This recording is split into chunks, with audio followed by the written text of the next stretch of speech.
Hoy celebramos el 18º domingo del tiempo ordinario.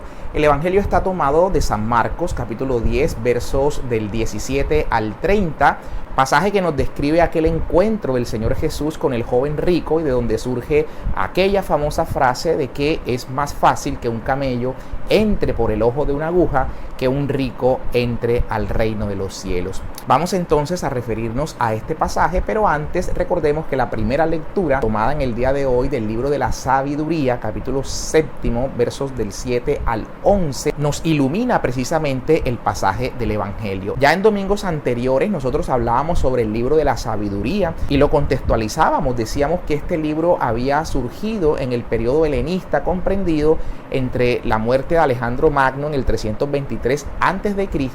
y la muerte de Cleopatra VII en el año 30 a.C. Ese periodo en el que la religión de los griegos, la filosofía de los griegos había cobrado un gran auge y los judíos, incluso abandonando la religión de sus padres, abandonando la fe en el único Dios verdadero, se habían dejado seducir y arrastrar por esa filosofía de los griegos, por esa religión de los griegos. En ese contexto, el autor del libro de la Sabiduría va a hacer aquella distinción entre el impío y el justo. El impío, aquel que se dejó arrastrar por esa filosofía y por esa religión, y el justo, aquel que permaneció firme en la fe del único y verdadero Dios. Hoy entonces en el capítulo 7 se nos narra de ese amor por la sabiduría, entendida esta como el mayor bien al que el hombre puede aspirar, y que precisamente la sabiduría que proviene de Dios, al ser adquirida por el hombre, hace que cualquier otro bien sea estimado en nada, incluso cualquier riqueza es estimada en nada ante la sabiduría que procede de Dios. Se nos fue la energía, pero bueno, continuemos.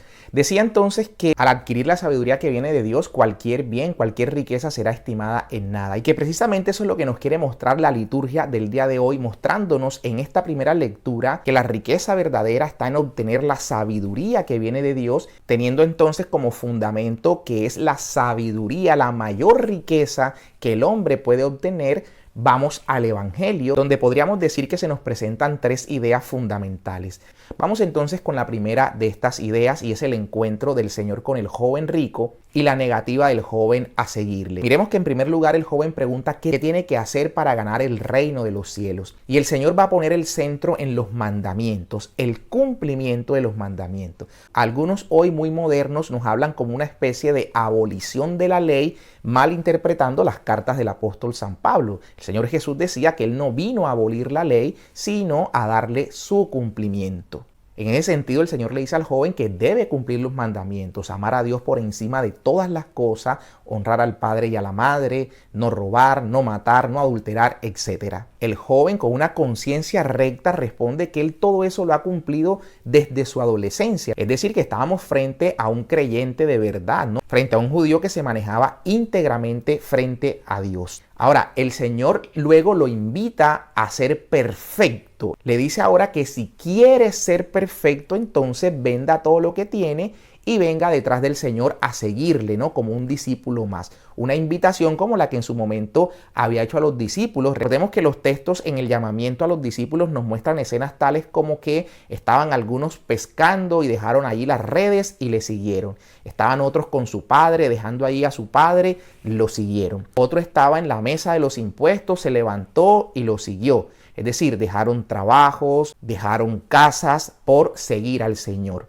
Dejaron todo por seguir al Señor. Y es que fijémonos que la lectura del domingo anterior, que hacía referencia al matrimonio, si tomamos el pasaje de Mateo, el Señor va a proponer, como quien dice, un camino aún más perfecto. El Señor dice que algunos optarán, es decir, de manera voluntaria, se harán a sí mismos eunucos por amor al reino. No contraerán matrimonio, no se casarán porque han preferido la perfección, han preferido dedicarse exclusivamente al reino. Aquí daría para hablar mucho sobre las cartas de Pablo, sobre esta invitación a la castidad, etcétera, pero no es el punto. Simplemente quiero señalar que si bien había hablado el Señor de matrimonio, hace ahora un llamado a la perfección en el sentido de dedicarse plenamente a Dios en la castidad. Y en cuanto al pasaje de hoy, luego de proponerle al joven los mandamientos y entender que con el cumplimiento de la ley se alcanza la vida eterna, el Señor le va a decir ahora: si quieres ser perfecto, vende todo lo que tienes, ven y sígueme. Es decir, abraza la pobreza.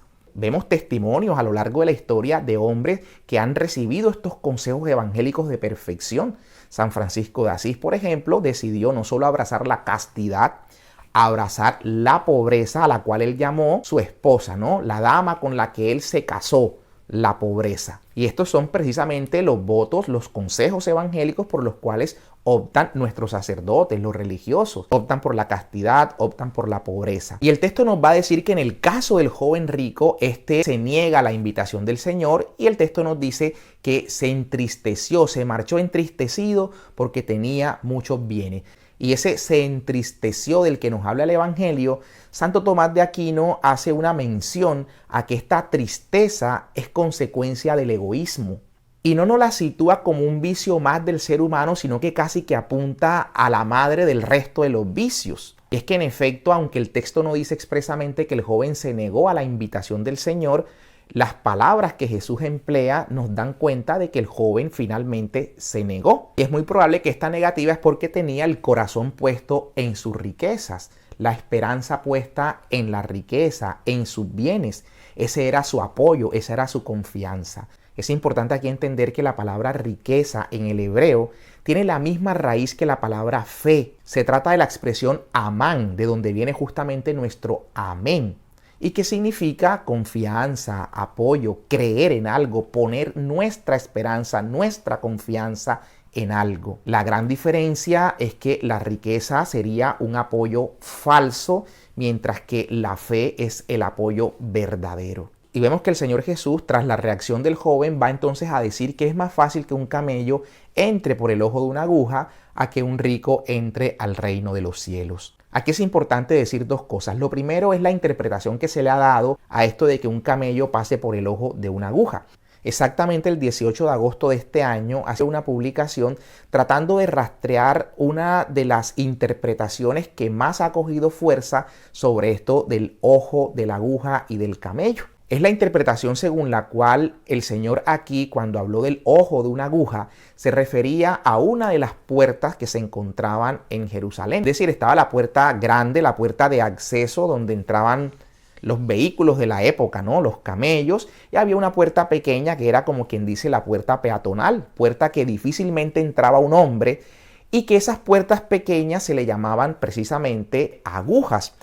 Dicen algunos entonces que el Señor se estaría refiriendo a esas puertas pequeñas y que un camello, si le es difícil a un hombre entrar por esa pequeña puerta, con mayor razón a un camello le sería muy difícil hacer su ingreso por esa puerta. Sería prácticamente imposible entrar por allí, pero algunos han llegado a decir que entonces, como era esa puerta, el camello, si se despojaba de lo que él llevaba y entraba allí arrodillado, entonces podría hacer ingreso. Entonces, una interpretación muy bonita para decir que despojándonos de todo y de rodillas con humildad podemos entrar al reino de los cielos. Es una interpretación, digámosle, sentimental, ¿verdad? Pero que de cierta tiene en el rastreo que hacíamos de dónde salía esta interpretación. La habíamos encontrado en un pastor protestante de nombre William Berkeley.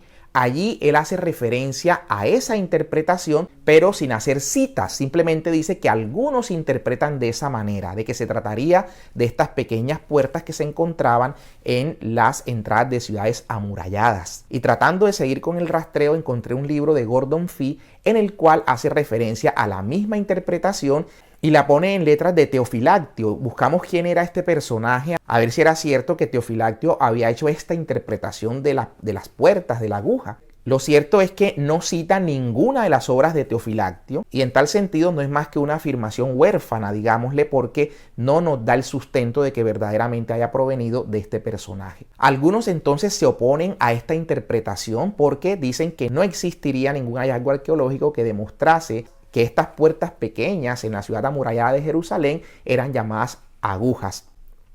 Sin embargo, algunos estudios muestran que sí se le llamaban agujas. Lo cierto es que no valdría la pena entrar en una disquisición sobre si esa es la interpretación correcta o no. Simplemente se ha popularizado esa interpretación. Y por otro lado, hay otra interpretación que es menos sostenible aún, que dice que en el griego se utilizó la palabra camelo, y que la palabra cámelo hace referencia al nudo, al lazo y propiamente al lazo que se le hace a las sogas de los barcos. Ese lazo grande de esa soga pues difícilmente podría entrar por el ojo de una aguja, y que tal vez a eso es lo que el Señor se estaría refiriendo. Tampoco encuentra esta interpretación un asidero que sustente que realmente se trata de ello. Entonces no son más que especulaciones, ¿no? Pero dijéramos que el Señor ha utilizado parábolas refiriéndose literalmente a lo que las palabras están diciendo. Me explico. Por ejemplo, el Señor le dice a los fariseos que ellos filtran el mosquito y se tragan el camello.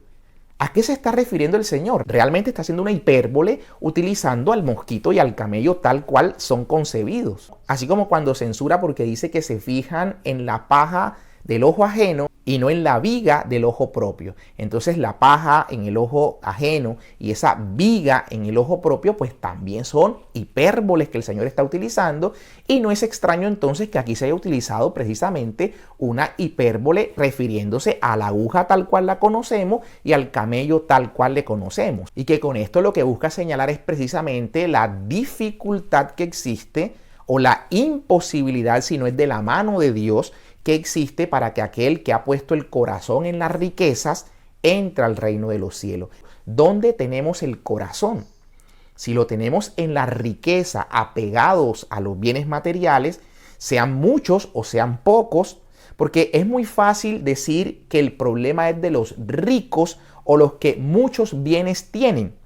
El problema es de quien tenga poco o tenga mucho, se apegue a eso poco o a eso mucho que tiene. Cualquiera de nosotros puede estar exactamente en la misma condición del joven rico, teniendo poco dinero, teniendo medianamente una fortuna o teniendo escasamente nada. Y en efecto podríamos estar sirviendo a dos señores teniendo o no riquezas. Entonces el problema no son las riquezas en sí mismas.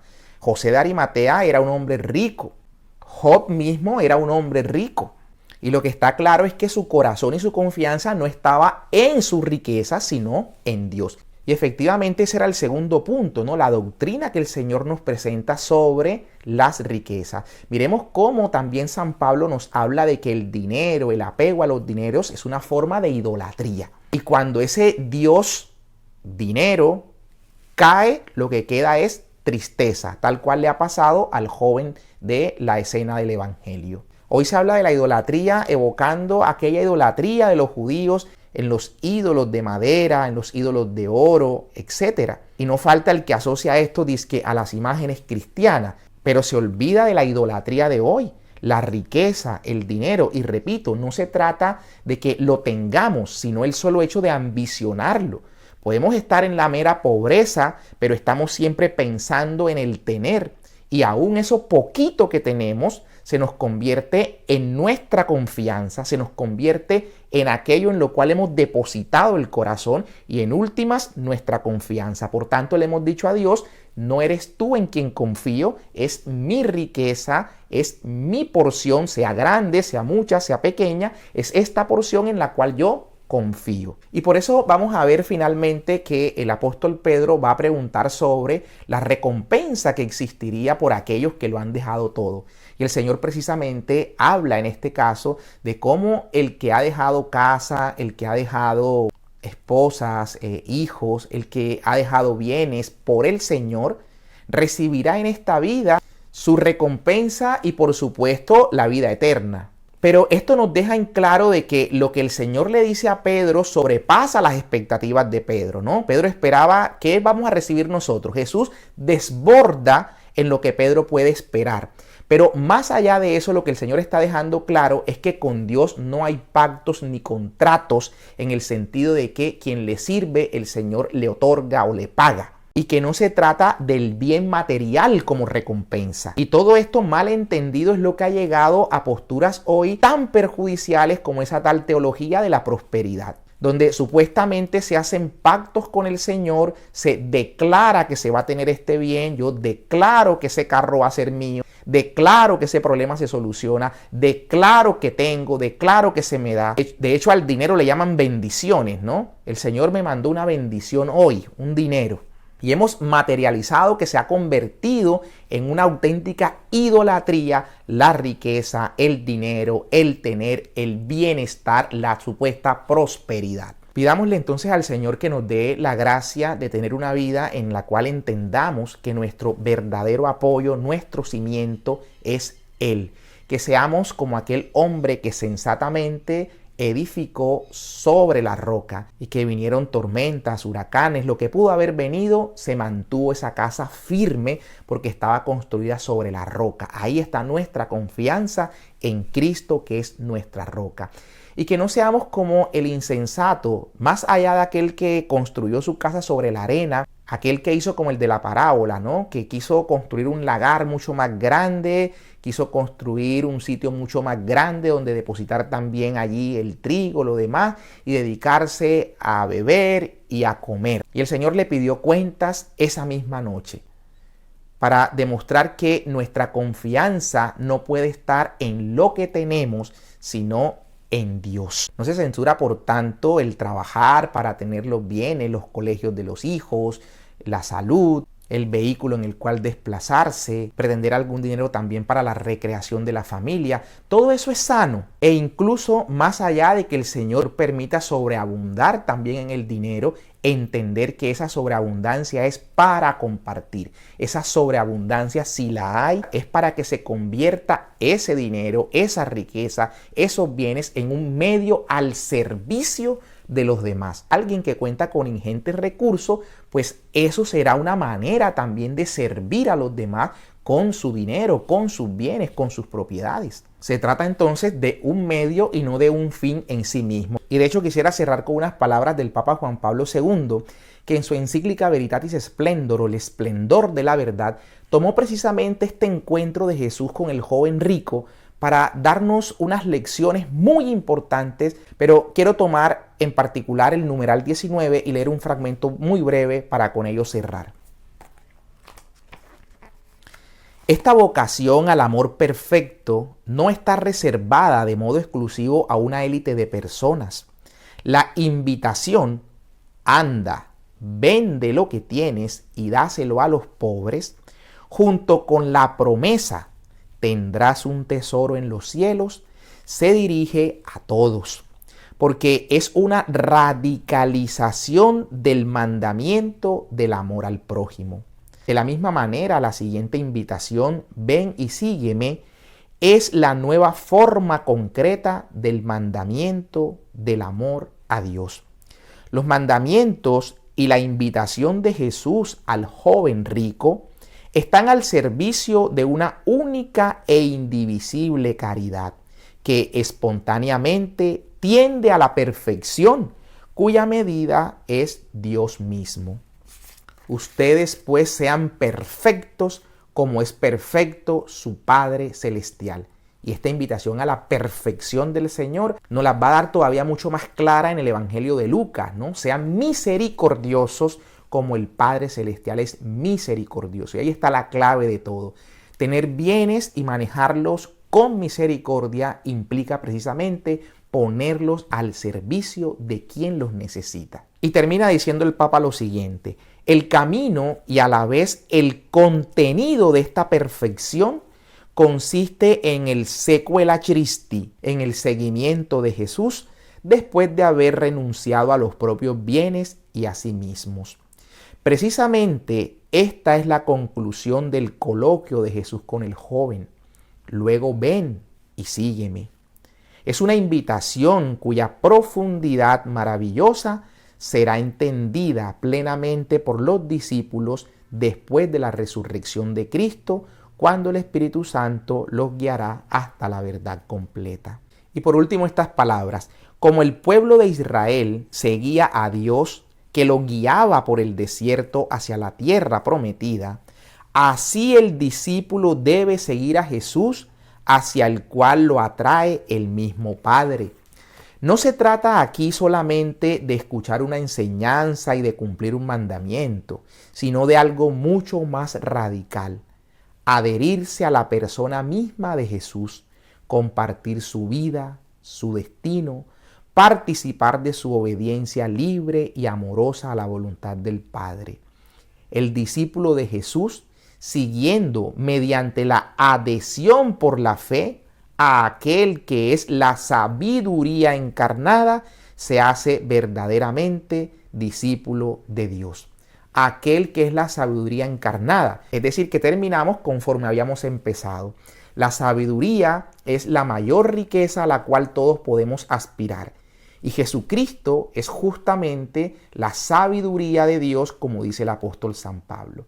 Así que siendo Él nuestra riqueza, es en últimas nuestro todo. Si nuestro corazón está en Él, que es nuestra riqueza, se trata entonces de poner el corazón allí, en ese que es nuestro tesoro, Cristo. Un feliz domingo para todos.